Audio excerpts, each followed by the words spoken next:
Hi there again. Well, we're coming down to the end of our C programming set of videos, and now we are going to take a look at the standard library. There's quite a few things in the standard library that we need to cover, and we're going to go through all the functionality that's stored in there of the major function calls of the standard library. We won't go into every tiny little thing because you probably won't have to deal with all that. But I want you to see most of it so that when you start reading some C programs and see what's out there, you can recognize the standard library and what the original programmer's doing in the code. The first section that we're going to take a look at is the standard input and output, and that includes file operations. And most of the standard library is in standard.io.h for input and output, and that's the file operations. We'll see that. We'll take a look at formatted output and input.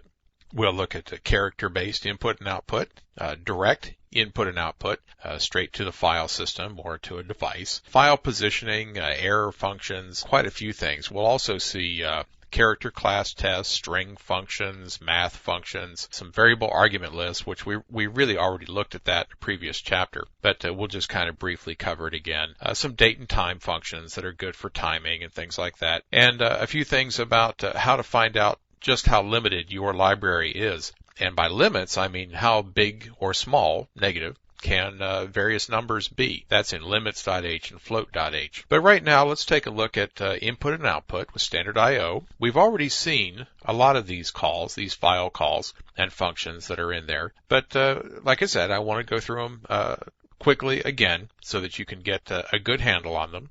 Get it, a file handle? Anyway, small humor there. We're going to jump right in.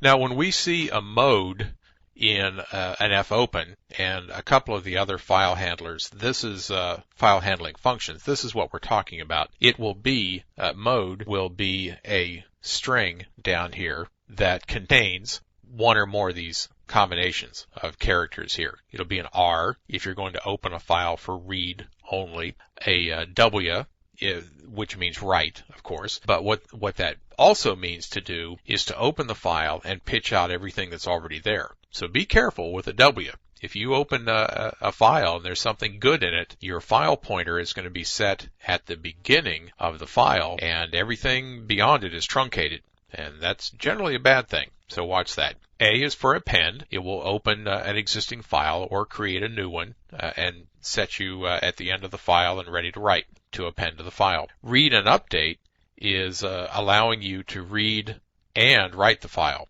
to make changes within the file. Not only just append to the end of the file, but to change things in the middle of the file. Write and update is pretty much the same thing, gives you read and write capability with update. And append and update sets you at the end of the file and prepares you to update the file in A+.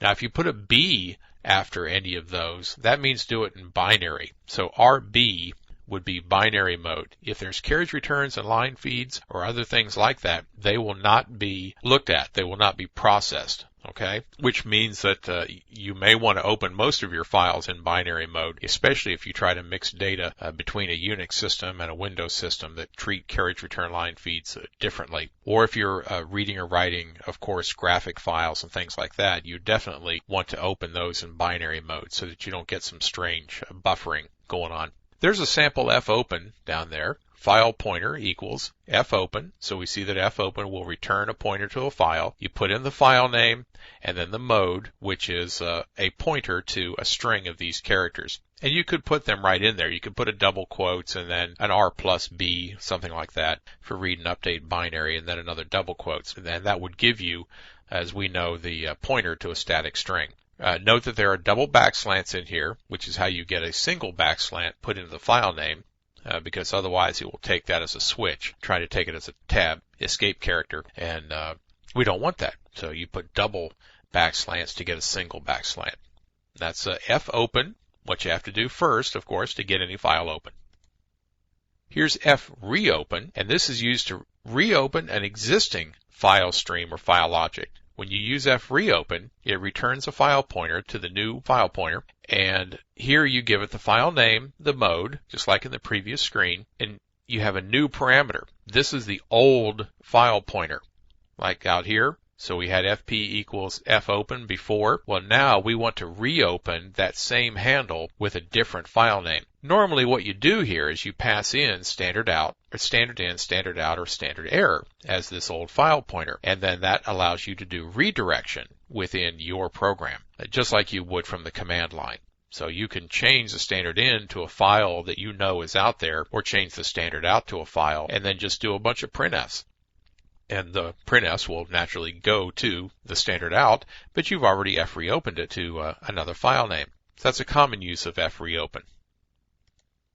Flush will write buffered output to the device. So if you have fopened a file and you've been putting and getting and doing things to the file, that might be buffered in memory and not written to the device yet.